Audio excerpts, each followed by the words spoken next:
രണ്ട് മെക്കബായർ അധ്യായം 1. ദേവാലയ പ്രതിഷ്ഠ. ഒന്നാമത്തെ കത്ത്.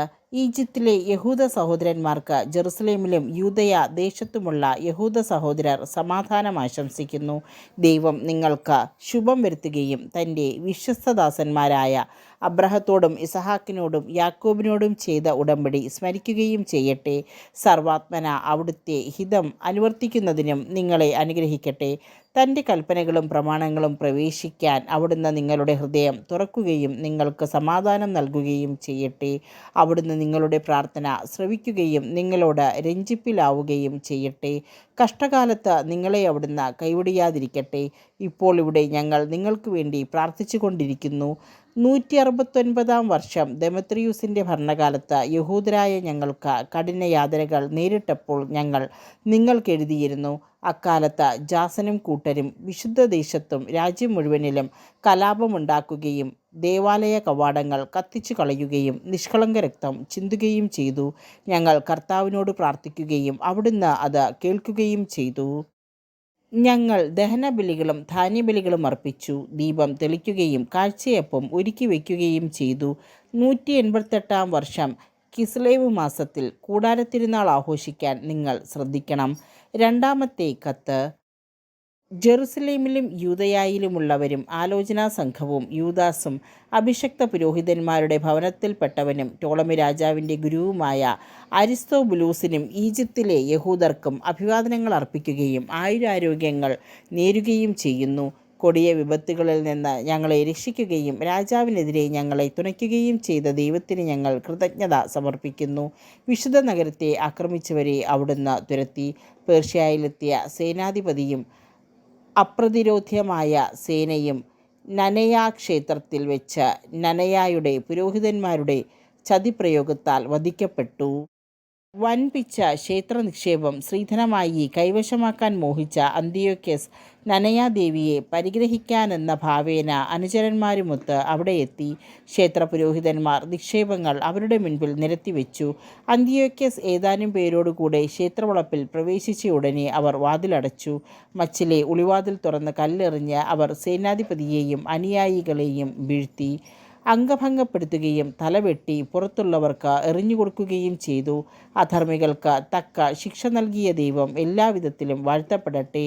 കിസ്ലേവ് മാസം 25 ദിവസം ഞങ്ങൾ ദേവാലയ ശുദ്ധീകരണ തിരുനാൾ ആഘോഷിക്കുന്ന വിവരം നിങ്ങളും അറിയേണ്ടതാണ്. കാരണം കൂടാരത്തിരുനാളും ദേവാലയവും ബലിപീഠവും നിർമ്മിച്ച നെഹെമിയ ബലികളർപ്പിച്ചപ്പോൾ നൽകപ്പെട്ട അഗ്നിയുടെ തിരുനാളും നിങ്ങളും ആഘോഷിക്കേണ്ടതാണല്ലോ. നമ്മുടെ പിതാക്കന്മാർ അടിമകളായി പേർഷ്യയിലേക്ക് നയിക്കപ്പെട്ടപ്പോൾ ഭക്തന്മാരായ പുരോഹിതന്മാർ ബലിപീഠത്തിൽ നിന്ന് അല്പം അഗ്നിയെടുത്ത് പൊട്ടക്കിണറ്റിൽ ഒളിച്ചുവെച്ചു. അത് രഹസ്യമായിരിക്കാൻ അവർ വേണ്ട മുൻകരുതലുകളും ചെയ്തു. വളരെ കൊല്ലങ്ങൾക്ക് ശേഷം ദൈവകൃപയാൽ പേർഷ്യ രാജാവ് നിയോഗിച്ച നെഹെമിയ പുരോഹിതന്മാർ ഒളിച്ചു സൂക്ഷിച്ച അഗ്നി എടുത്തുകൊണ്ടുവരാൻ അവരുടെ പിൻഗാമികളോട് നിർദ്ദേശിച്ചു. അവർ മടങ്ങിവന്ന് അഗ്നി കണ്ടെത്തിയില്ലെന്നും എന്നാലൊരു കൊഴുത്ത ദ്രാവകം കണ്ടെന്നും അറിയിച്ചു. അത് കോരിക്കൊണ്ടുവരാൻ നെഹെമിയ ആജ്ഞാപിച്ചു. ബലിവസ്തുക്കൾ ഒരുക്കുമ്പോൾ വിറകിന്മേലും ബലിവസ്തുവിന്മേലും ആ ദ്രാവകം തളിക്കാൻ പുരോഹിതന്മാരോട് അവൻ നിർദ്ദേശിച്ചു. അപ്രകാരം ചെയ്ത് അല്പനേരം കഴിഞ്ഞപ്പോൾ മേഘാവൃതമായിരുന്ന സൂര്യൻ തെളിയുകയും വലിയൊരഗ്നി ആളിക്കത്തുകയും ചെയ്തു. എല്ലാവരും അത്ഭുതപ്പെട്ടു. ബലിവസ്തു ദഹിക്കുമ്പോൾ പുരോഹിതന്മാരും ജനങ്ങളും പ്രാർത്ഥിച്ചു കൊണ്ടിരുന്നു. ജോനാഥൻ പ്രാർത്ഥന നയിക്കുകയും ജനം നെഹെമിയായോടൊത്ത് പ്രതിവചനം ചൊല്ലുകയും ചെയ്തു. അവർ ഇങ്ങനെ പ്രാർത്ഥിച്ചു. സകലത്തിൻ്റെയും സൃഷ്ടാവും ദൈവവുമായ കർത്താവേ, ഏകരാജാവും ദയാലുവുമായ അങ്ങ് ഭീതികരനും ബലവാനും നീതിമാനും കാരുണ്യവാനുമാണ്. അങ്ങ് മാത്രമാണ് ഉദാരനും നീതിമാനും സർവശക്തനും നിത്യനുമായവൻ. എല്ലാ തിന്മകളിലും നിന്ന് ഇസ്രായേലിനെ അങ്ങ് രക്ഷിക്കുന്നു. അങ്ങ് ഞങ്ങളുടെ പിതാക്കന്മാരെ തിരഞ്ഞെടുത്ത് വിശുദ്ധീകരിച്ചു. ഇസ്രായേൽ മക്കൾക്ക് വേണ്ടി ഈ ബലി സ്വീകരിക്കുകയും അങ്ങയുടെ ഓഹരിയായ അവരെ കാത്തുരക്ഷിക്കുകയും പവിത്രീകരിക്കുകയും ചെയ്യണമേ. ചിതറിപ്പോയ ഞങ്ങളുടെ ജനത്തെ ഒന്നിച്ചു കൂട്ടുകയും വിജാതീയരുടെ ഇടയിൽ അടിമകളായി തീർന്നവരെ സ്വതന്ത്രരാക്കുകയും ചെയ്യണമേ. നിന്ദിതരെയും പുറന്തള്ളപ്പെട്ടവരെയും കടാക്ഷിക്കണമേ. അവിടുന്നാണ് ഞങ്ങളുടെ ദൈവമെന്ന് വിജാതീയർ അറിയാൻ ഇടയാകട്ടെ. മർദ്ദകരെയും അഹങ്കാരം കൊണ്ട് മരിച്ചവരെയും ശിക്ഷിക്കണമേ. മോശ പറഞ്ഞിട്ടുള്ളതുപോലെ അങ്ങയുടെ ജനത്തെ വിശുദ്ധ സ്ഥലത്ത് നട്ടുവളർത്തണമേ. അനന്തരം പുരോഹിതന്മാർ കീർത്തനങ്ങൾ ആലപിച്ചു.